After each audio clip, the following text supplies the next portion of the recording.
In Camtasia, do you want to learn how to adjust the clip speed? Now, I don't mean the length, okay, I mean the actual speed of it. So if you've got a process in Camtasia or process in another system that you're recording and it's taking like a minute to do something, you might want to just cut that down to be something like 10-15 seconds just to speed it all up.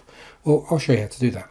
And don't forget, subscribe to my channel. I'll be creating lots of videos like this. Anyway, on with the video. To increase the clip speed, first off, have the video inserted, so actually have it here on your timeline. Then go to visual effects. Now you might need to go to more and then choose visual effects from here. All right, so go to visual effects, and in visual effects you will see at the top, or on top of my case anyway, you've got clip speed. What you need to do is click on it, drag it, and then drop it actually onto the clip itself. Okay, there you go, you've got effect added.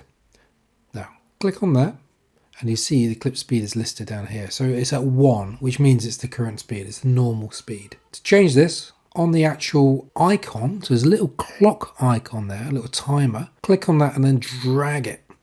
And you'll see down the bottom we've got clip speed, down the bottom you see that it's increasing or decreasing. So it's increasing and decreasing, so as more move it along this way, it means that the clip is going faster. So now we got it to 5 times the usual speed. Here we have it to just over 2 times the original speed. So we've got it like that. I'll click away from it, and then that's how you edit it.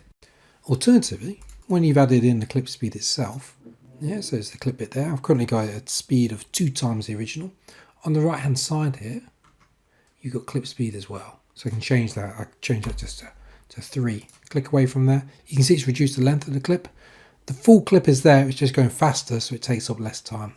Anyway, that is how you adjust the clip speed. It's as easy as that. But obviously don't forget that if you've got sound in there or someone talking, then that's going to be sped up as well. So they're going to sound a little bit funny. But this is how you adjust the clip speed. So as I say, you go into more, we might just have it on there anyway, visual effects, find the one you wanted, which is clip speed, and then you just drag and drop it onto the clip. Anyway, don't forget to subscribe to the channel. I'll keep creating these videos. Thank you very much.